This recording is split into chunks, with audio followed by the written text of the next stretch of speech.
What up, Cavs Nation? I'm your host, Ethan Sands, and I'm back with another episode of the Wine and Gold Talk podcast. I'm joined once again by one of the best columnists in the business, Jimmy Watkins. Jimmy, how are you feeling today? How has your week been so far? It feels like it's been a little bit of an interesting one for sure. I go to Browns practice. I go to the gym. I go home. This is my life now. Summer is over. Beaches are behind us. We're working again. We're working again. The Cavs aren't far behind either. Back to the nitty gritty.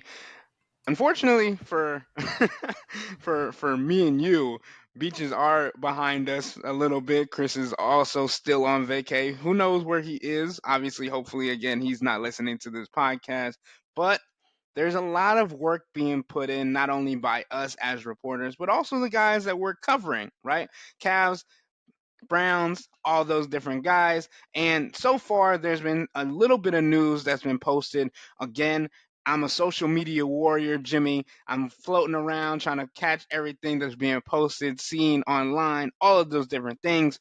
The most recent thing that I've been seeing is Amani Bates posted on his Instagram story that he is now 202 pounds. So, for those who don't know, Amani Bates entered the NBA at 170 pounds soaking wet, and he has now put on 32 pounds in the 1 year that he's been in the NBA. That is like by no stretch of the imagination impressive when it comes to the determination, the dedication that it takes to do that. But then the question turns to how will that translate to his game? Will that impact his shooting? Will that impact how he approaches each game, each aspect of the style of play that he has? And will that intrigue the Cavs to allow him to play more games against NBA opponents because he might not be pushed around as much on the defensive end, especially? Jimmy, I know we've been talking about weight a whole lot over the last couple of podcasts. What do you think about the added body mass for Amani Bates and how that could impact his game and potentially help him? I think we should get like a creatine sponsor or something. First of all, the way we're talking about these dudes. My Imani Bates puts on a bunch of weight take is that, damn, it sounds like he needed to put on a bunch of weight. Like, I don't think these transformations, I mean, as good as these professional training staffs are, I don't think they happen this quickly unless there's a ton of room for growth. And when you think like Imani Bates, going back to, when he was in high school, one of the top rated players, and was getting Kevin Durant comparisons. A lot of that was just because tall, skinny guy who can shoot, right? Like that's where a lot of that originated. And you go through his college, he played a season at Memphis, a season at Eastern Michigan. We're talking, I mean, Memphis is coached by Penny Hardaway. They're getting big time recruits over there. I imagine their facilities are pretty good. But it didn't sound like it went great for Amani there. And then Eastern Michigan, like MAC facilities, MAC training staffs are probably just like the conference itself, a notch below. So he went from a mid-major training regimen to a professional training regimen. I think that's kind of what happened here. As for what will happen, I don't know, man. Like there's kind of an old wives' tale when it comes to developing basketball players, particularly when they're really young. Like some people will tell you to not lift weights or delay your start time lifting weights because they think it'll mess with your jump shot, particularly when you're young. Again, I think that the science argues against that. I'm not an expert in this, but this is just from what I understand being around basketball for a while. Although I don't know many people who have put on this much weight in this short of time. So I do think it's worth monitoring, like Imani's shooting numbers to start next season. Like how he looks, how comfortable he looks in this new body. Because that's what it is. This guy's in a new body now, and I think ultimately it's going to be good because again he needed to put on this weight. A lot of I would just laugh last year when people would be on Subtext or on Twitter or emailing us like, why aren't they playing this guy? Because they see the pedigree, they see where Imani Bates started his college career. They see him putting up big G League scoring numbers, and they think, why can't this guy help the Cavs? Well, part of it was because the guy can't. I mean, maybe he can stay in front of people, but it doesn't matter because they will just move him physically. They will say, "Get out of my way. You're too thin." So good for the long-term trajectory. Might be a little weird in the intermediary. And it is a credit to Imani for putting in that work. But again, I think it also just speaks to how low our starting point was and how much weight he needed to put on. And Jimmy, I mean, you mentioned him not getting a whole lot of time in Memphis in those facilities. That's partially Imani's fault, right? Because he got into some personal trouble and he had to deal with that and then go to a different situation because of that entire situation. So, I mean, you can't take that like for granted. Like he did go from a different place for different reasons. I don't want to get into that I too think much. the real quick, I think the exact time. I think he got. If we're talking about like the weapons charge, I think that happened after he went back to Eastern Michigan because he's from the Ypsilanti area. I think that's how it worked. I You know might be right. he wasn't like he also like it wasn't going great behind the scenes. Like him and there was friction between him and the Memphis staff too. But I think like the criminal stuff didn't happen until after he transferred, and those charges have since been dropped. Yes, Just trying to do yes. like a little house cleaning here so that we don't say anything reckless. So obviously, Jimmy Imani Bates had some issues in his personal life that were impacted when he transferred to Eastern Michigan. Some gun charges that are now dismissed happened after he declared to be transferring from Memphis University, University of Memphis. And I feel like it's important to not glance over that because, right, like we talk about the impact that he had in Memphis. He was had to deal with a back injury, all those different things. Then he went over to Eastern Michigan, was suspended due to the gun charge, and then got brought back. It feels like he's had a rough go of it, but he's still learning, maturing, and all those different things to the point where it feels like this could be the season where Imani Bates comes back to form because we remember Imani Bates as the high school phenom. We remember him as someone who was projected to be potentially the number one overall pick when he turned 19. That obviously didn't happen. He dropped down to the second round. I just think it's important, Jimmy, for us to kind of talk about his trajectory, what has gone on with him, and how important it is for him to continue to grow, especially as you said, in this new body. Yeah, I mean your point about the off court stuff is poignant because it's like yes, he brought it on himself. Those charges were eventually dismissed, and then he was put on probation. That I believe has since I think he had 18 months of it in September 2022. So by my math, we're good there, and I think those charges have been expunged now. But still, like that's just by logistical process. You're going to a new school and you want to work with the team and get in their facilities like that. I think he was pulled over in September of 2022, which is in like the heart of preseason college basketball stuff. We're just using that as a way to help explain why maybe he needed to put so much weight on, right? Like he just didn't get as much time, or he was not as focused as he should have been or needed to be because he had this other stuff going on that also required his attention. So there's a lot goes into it. The bottom line is Imani Bates is getting a lot stronger, and I think generally that's a good thing for the Cavs. 100%. And I think the other piece of news that I wanted to get into is a little bit more on this upsetting or unfortunate, sad side, is because the founder of the Cleveland Cavaliers, Nick Mileti, passed away Wednesday morning. He was 93 years old. For people who don't know the history of like Nick Mileti and the Cleveland Cavaliers, he brought the NBA to Cleveland in 1970. He was also the president of the Indians, now Guardians, and two hockey teams, the Barons and the Crusaders, all while running the Cavs at the same time. Mileti also helped build the Richfield Coliseum that opened in 1974 as he deemed the Cleveland Arena inadequate. The Coliseum served as the home of the Cavs until 1994 when the team moved into what is now Rocket Mortgage Fieldhouse. So he's had a big impact on the city of Cleveland, period. right? He's done a lot of different things when it comes to team building, team starting, and also building places for these players to play and bring attention to the city. And it felt like for me, when I read all of the stuff that was happening online, when I read people like how they reacted to this, that he was very well respected and appreciated in not only the sports industry, but also just as a businessman, as an entrepreneur, as someone who's been able to have multiple hands in different aspects of the world of sports. And I think that's just what we talk about with legacy, right? When we talk about some people that have impacted more than just one person, have impacted a variety of people, an entire city, an entire state for some.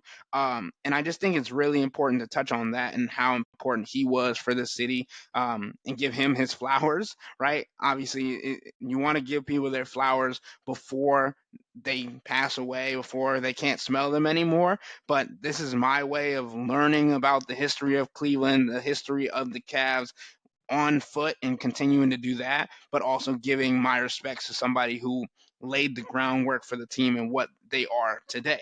So, Jimmy, I don't know if you have seen what has been going on online or heard about this guy. What, like, just when it comes to being able to start a team, how much respect do you think people of this city, who is a sports town, can respect someone of that caliber?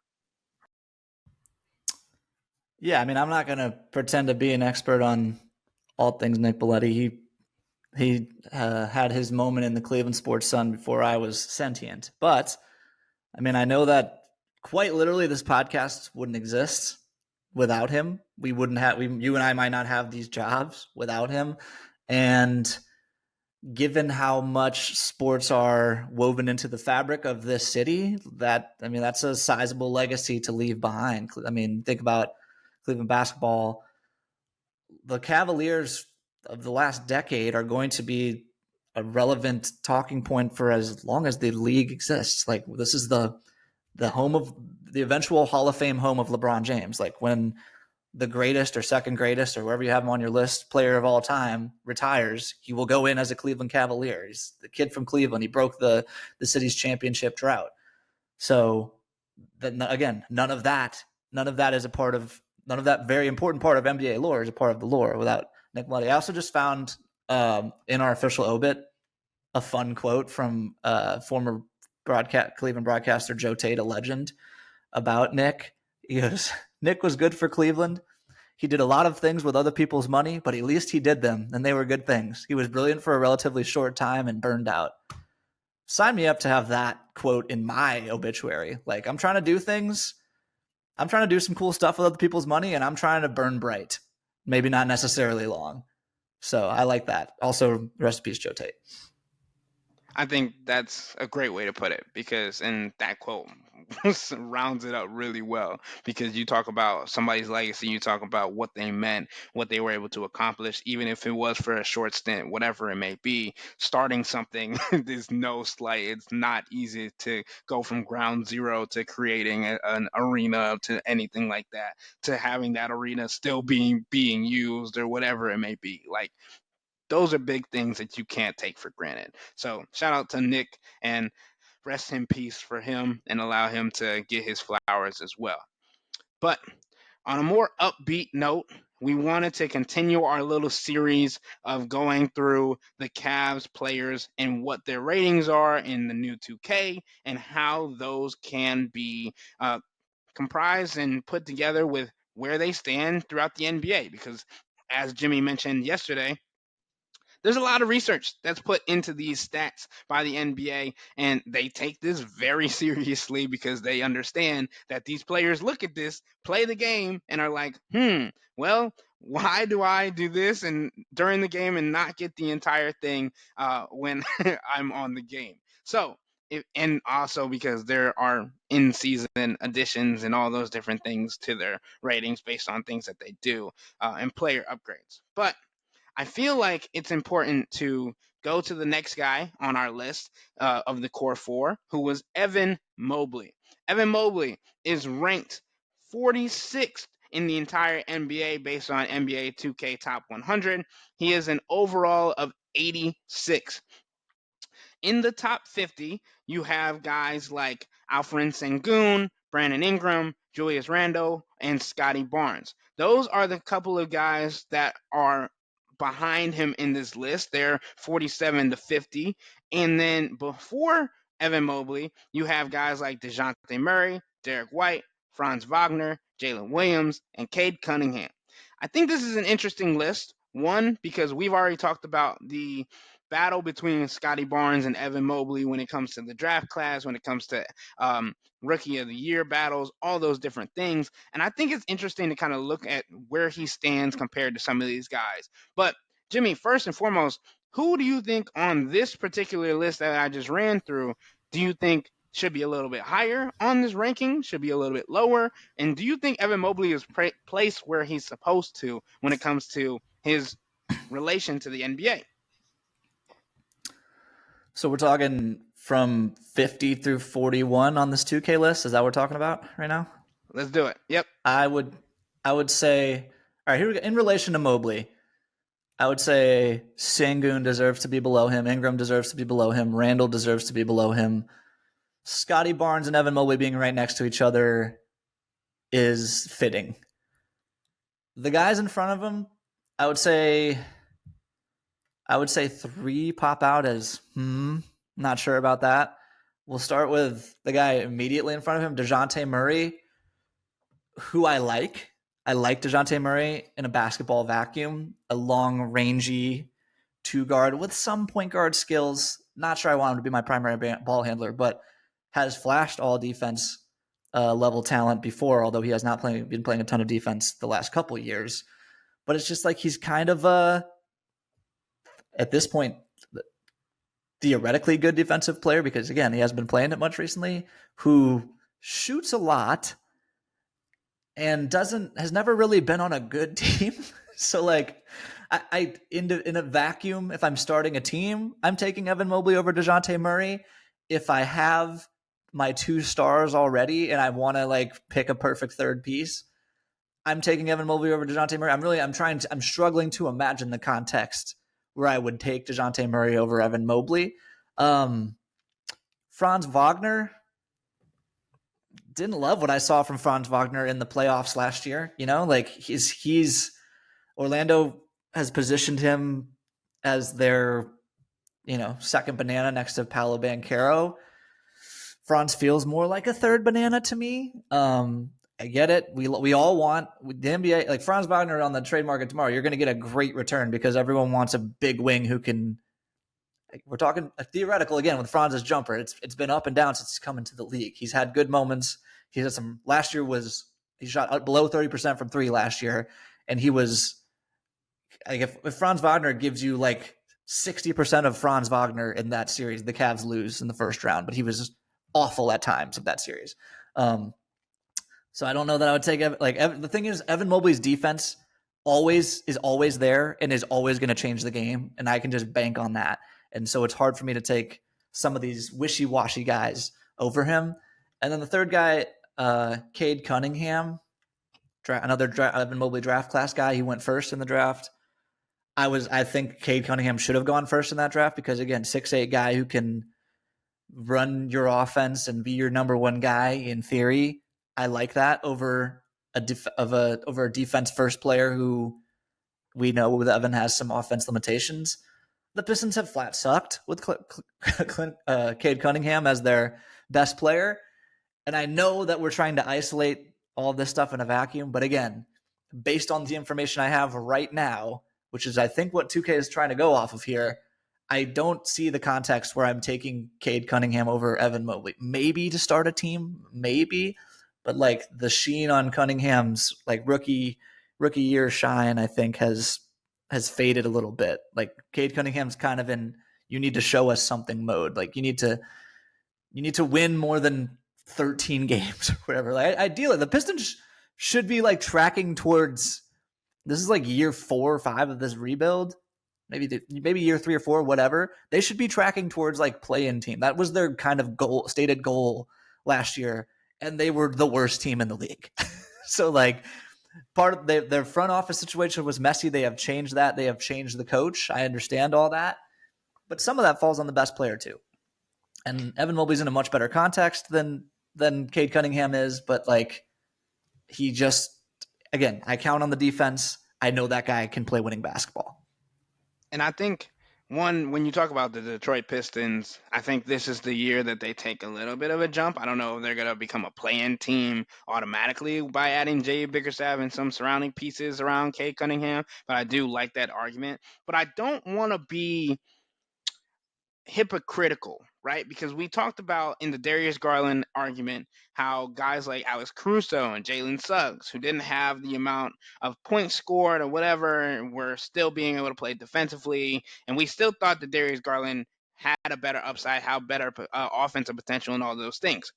Most of these guys on this list that are ahead of Evan Mobley from last season had a better offensive production. We understand that Evan Mobley was one of, if not top 5, top 10 best defenders in the NBA today. But he also is coming off of arthroscopic surgery, to a lot of potential things with Evan Mobley. But this is not me saying that I disagree with you, right? It's just saying that the numbers are kind of leaning in favor of what 2K is saying when it comes to guys like Cade Cunningham, when it comes to guys like Scotty Barnes. Obviously, Cade Cunningham averaged 22.7 points per game last season as the number one option and 7.5 assists. Those are good numbers. Scotty Barnes, 19.9 points per game, 8.2 rebounds, and 6.1 assists, right? That's good stuff. Franz Wagner, 19.7 points per game, 5.3 rebounds, 3.7 assists. So those are a little bit lesser, right? I could consider more so an argument with Evan over Franz because of those kinds of things. He's just in points production rather than doing everything on the floor for your team like somebody like Cade Cunningham, Scotty Barnes are, and those kinds of things. I just think that there is so much potential that has yet to be realized for Evan Mobley that we got to see a glimpse of in the latter half of the Boston Celtics series, where Evan Mobley kind of was like, okay, Donovan's not here, Darius isn't picking up the slack. I got to go and actually be the alpha of the team at the moment. And I can show you that.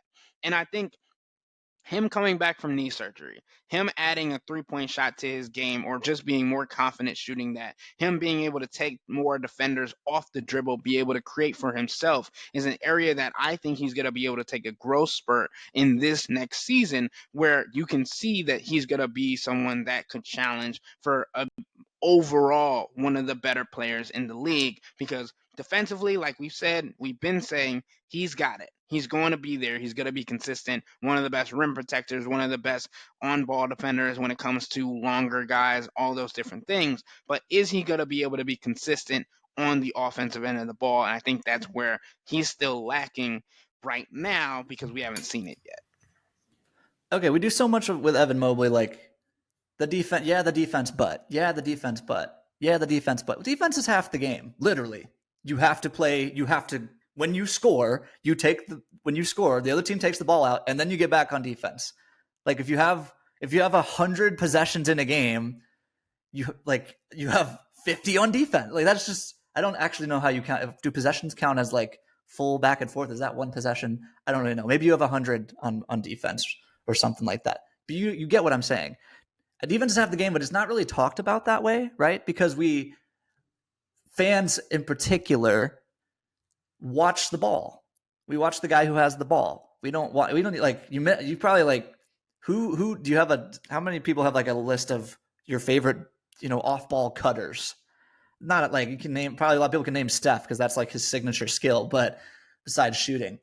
But like we're just so caught up in watching the ball, watching where the action is, that we don't even see what Evan Mobley is doing behind the scenes with communication, or if you're playing defense right, you're rotating before the game watcher's eyes would get there. Like you're getting there early, and we can talk about block numbers, but Evan Mobley, what you don't see a lot of the time is the shots that don't even get attempted at the rim because Evan Mobley's there, or he cut off the lane, something like that. You know what I mean? So I just like Scotty Barnes Scotty Barnes All-Star, in the words of his coach, Darko Rakovic? I think that's how you say that. One of my favorite internet moments from last year. Yes, Scotty Barnes is better with the ball in his hands than Evan Mobley. Cade Cunningham, yes, is better than Evan Mobley with the ball in his hands. Franz Wagner, yes, better with the ball in his hands. DeJounte Murray, better with the ball in his hands. To what end? To what end? What are you guys doing? It's cool you got all these counting stats. That's awesome. You're not winning very many games, and it probably has something to do with the fact that your defense isn't as good as the Cavs because the Cavs have freaking Evan Mobley. And by the way, you know what happens when you get to play more basketball? Because you play good defense, you get more opportunities to prove yourself. And Evan Mobley scored 21 a game and grabbed 9 rebounds in the Celtics series, which granted wasn't super duper competitive. I know we've taken sort of 2 tacks on this show with saying like, hey, they did all right for, given that Jared Allen wasn't playing and Donovan missed 2 games in that series. Karis LeVert was out in game 5. The Celtics were also less engaged because those things happened, and like never for a second, even when the Cavs won game 2 convincingly, nobody thought the Cavs are winning this series. Never once. Never once did anyone think that. But still, Evan Mobley did stuff that we've been wanting to see him do on offense, and he did it in the context that matters most. I care way more about Evan Mobley's 5-game, 21 points per game sample than I care about whatever Cade Cunningham stats were on the worst team in the NBA last year. I just do. And I think that's a good point because it also makes an understanding statement as to why Derek White is ahead of all of these other guys because he didn't have the stat line, but he was playing on a winning team and playing at a high level for that winning team, right? He's reliable. He's a guy that they could count on both offensively and defensively when it mattered. He he did things against the Cavs that surprised everybody, right? He went off in one of those games as well. Then you also look at what he just did for Team USA, being able to play more and fit into a role better than Jason Tatum could have, being a guy that comes being the last selection after he had to sub in for Kawhi Leonard. I mean, all of these things play into it, right? And I think you make a good point, Jimmy. Winning and getting to the next stage is not only helpful for confidence, but also gives you more opportunity. And I think when you talk about a Cavs team that, and we keep saying this, and we're going to keep saying it until it doesn't happen or it does happen. Eastern Conference semifinals is not, that's like the baseline. Eastern Conference finals, NBA finals. That's where this team wants to go. That's where Donovan Mitchell wants to take this team. To get there, Evan Mobley is going to have to play that 21 and 10 kind of way on a more consistent basis. He's going to have to do that during the regular season. And I think, and I talked about this earlier, if he does that, he could get an attribute boost. He could get all of these things when it comes to 2K. But in a broader sense, he's going to help the Cavs win more ball games if he plays to that caliber rather than what we saw for a majority of the season last year. I think he almost becomes like a victim of his own success because the spotlight on a player, on a core player of a team that is one of the last 8 teams left in the league is just way brighter than it is for some of these other guys. Cade Cunningham wasting away in Detroit, DeJounte Murray on the perennial 8 seed Atlanta Hawks, like in the play-in tournament every year. Congratulations. Now he's on the Pelicans. I'm interested to see how he looks on the Pelicans. Franz Wagner, like the Orlando Magic making the playoffs last year is a huge success story in and of itself. And whatever happens after that, kind of icing on the cake, right? Like Scotty Barnes is on every year we're doing, are the Raptors tanking? Are they not? Like, what's going on here? Like, they have some interesting players. Scotty Barnes is a guy who is putting up numbers, but again, you're winning 35 games or something. So, like, what are we doing here? I just feel like we're not paying as much attention to those guys' flaws because we're not paying as much attention to their games because their games don't matter. Evan Mobley, on the other hand, is playing consequential basketball where, by the way, the opponents are much better equipped to expose your flaws, and we're watching more closely, particularly at your flaws. Because again, as I said, people don't watch defense the same way they watch offense. most people's Evan Mobley opinion is, man, he's a little clunky when he gets the ball, doesn't he? The dude was top 3 defensive player of the year, his second season in the league. We need to be talking way more about that. We need to be talking way more about that. Defense is half the game, and we don't treat it that way with Evan Mobley because of the way we watch basketball and because of the Cavs are good, they're good but not good enough, so we have to pick at their flaws and figure out how can they get there. Where these other teams are just bad, so we don't have to actually critically think about them yet, honestly. I don't think it's just Evan Mobley, right? I think when it comes to, it's not sexy, right? Defense isn't sexy. Well, some players who play defense make it sexy, but like being able to be a ball hawk, be able to play like such lockdown defense isn't sexy. You have to do the nitty gritty things. You have to body up. You have to do all these things. While offense, you think about the beautiful game, which I got from you, Jimmy. That's one of your sayings. Paul George, Kyrie Irving, those guys have beautiful games, right? But when you talk about guys like Evan Mobley, who is better known for defense, that kind of gets washed down because everybody's, like you said, looking at the ball. You're not looking at who's guarding the ball. You're looking at if the ball is going in the hoop or not. And unfortunately, there's other players on the Cavs that are like that don't get the same love. Isaac Okoro is one of those guys. He's kind of gotten a mixed reaction from a lot of fans. We've had people on subtext that will go to bat for him, ride or die for him.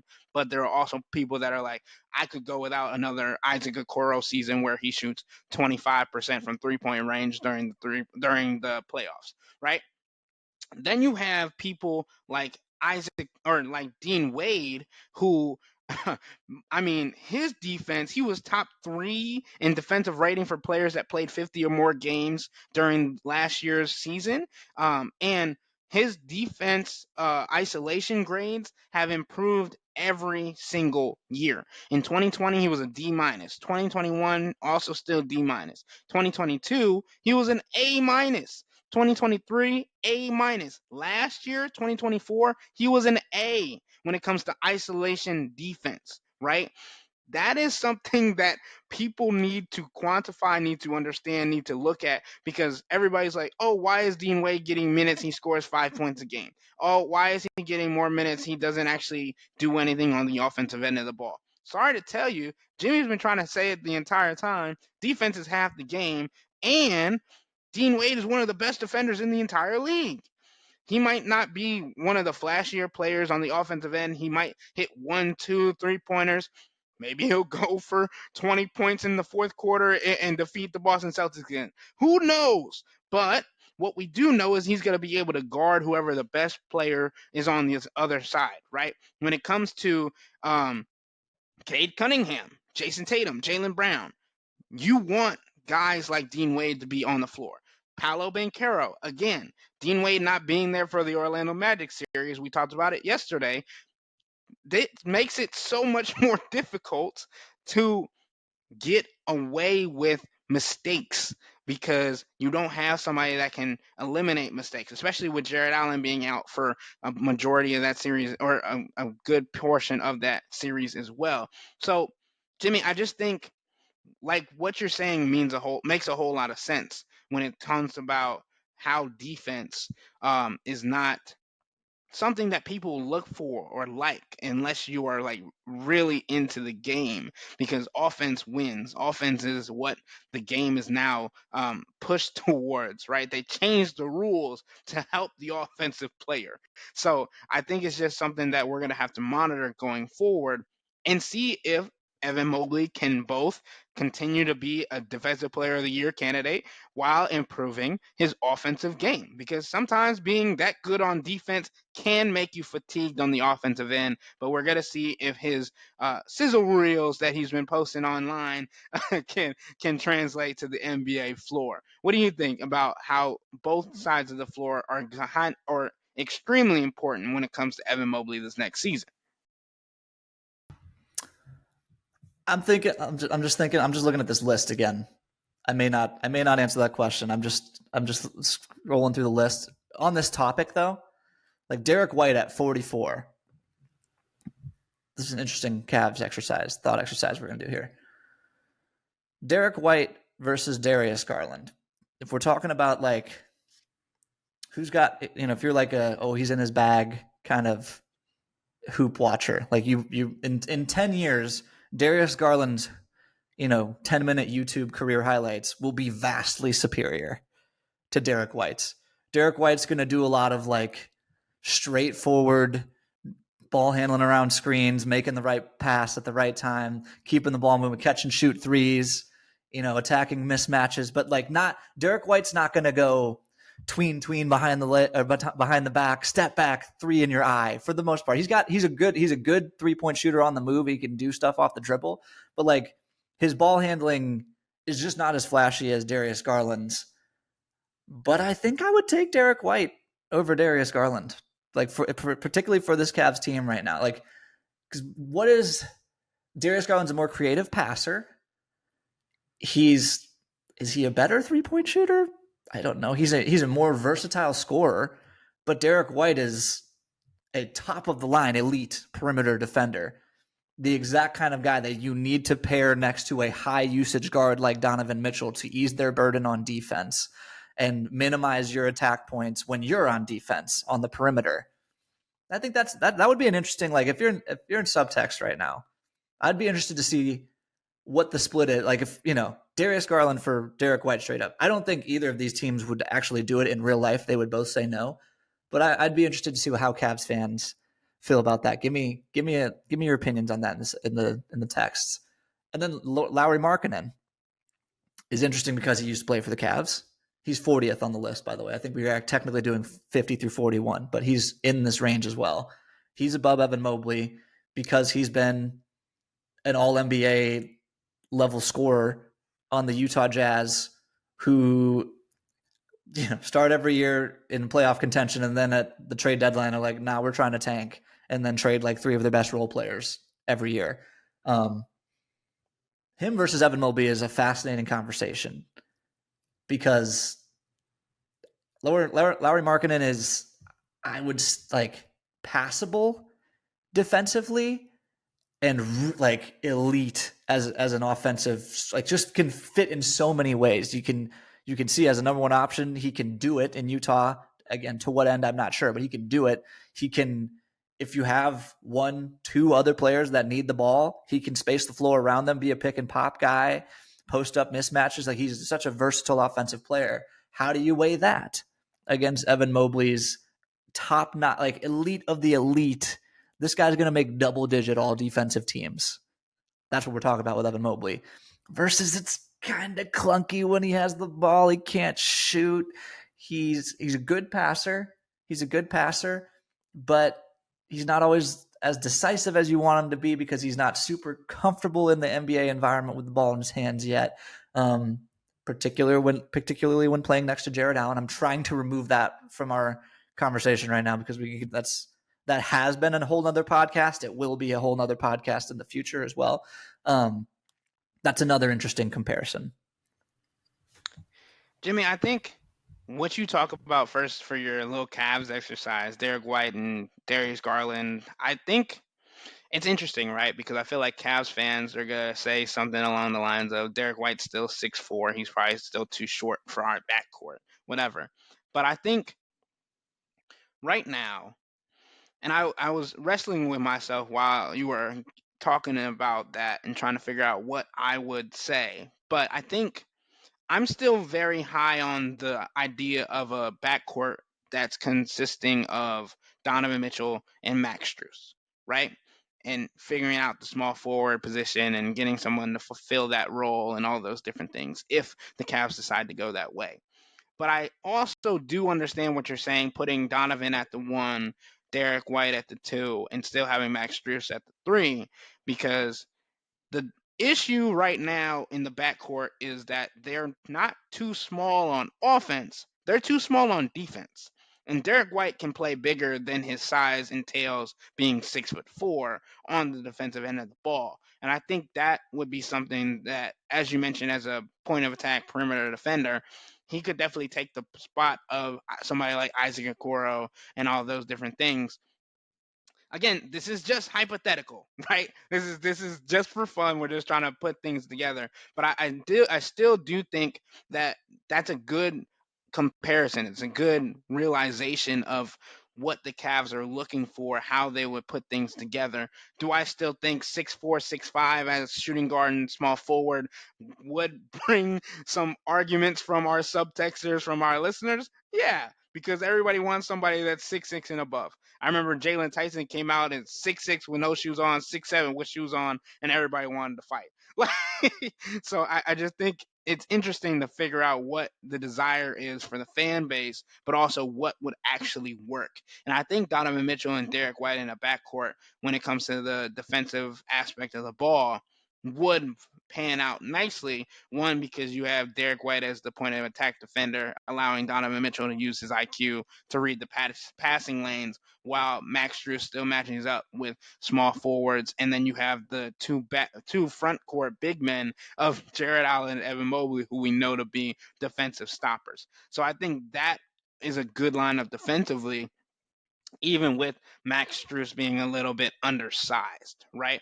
But the other thing that you mentioned, and I don't want to act like we can't see the rest of the top 100 list. We can't see a majority of it as it's still coming out, but the list that we're talking about does go down to 40 and 31 right now for the 2K top 100. And like you mentioned, Lowry Markkinen is 40, and then Jaren Jackson Jr., Jamal Murray, Kristaps Porzingis, Chet Holmgren, DeMar DeRozan, Drew Holiday, Lonzo Ball, Karl Anthony Towns, and Pascal Siakam round out this list. I think for me, all of those names make sense for over Evan Mobley. The biggest like competition would be the one that you said, Lowry Markkinen. But I think Evan Mobley still has room to grow offensively to be like those guys, and all of these guys that are on this list can also play defense. Maybe outside of Lonzo Ball, or sorry, that's probably LaMelo. I keep saying Lonzo. It's definitely LaMelo at ranked number 33 on this list. And I just wanted to also point out, right, because we're talking about this 50 to 41 list and the 40 to 31 list, comparing Derek White to Darius Garland. Darius Garland is 75th on this list. So that's 31 slots behind Derek White. That's what the NBA is saying, like, is what they compare them to. So Yeah, I but just it's think, what, like 4 overall points? yeah, What's Darius, an 82 overall? yep, So he's like 82. after the one of the worst years of Darius's career and Derek White playing for the best team in basketball, probably the best role player in the league last year, the timing is part of it too. 100%. And I think it's just going to be interesting to see how these numbers change throughout the year, and if Evan Mobley can take that jump offensively, and then we'll have a conversation of if he's competing with the guys in the 40 to 31 range, like we talked about, because we also have been saying the defense is not going to be a question. It's whether or not he's going to do what he needs to offensively to maintain that kind of comparison. But Jimmy, I think I want to wrap up this podcast there. So that'll be the wrap up for this episode of the Wine and Gold Talk podcast. But remember to become a Cavs insider and interact with Chris and me by subscribing to Subtext. Sign up for a 14-day free trial or visit cleveland.com/Cavs and click on the blue bar at the top of the page. If you don't like it, that's fine. All you have to do is text the word stop. It's easy, but we can tell you that the people who sign up stick around, because this is the best way to get insider coverage on the Cavs from me and Chris and Jimmy. This isn't just our podcast, it's your podcast. And the only way to have your voice heard is through Subtext. Y'all be safe. We out.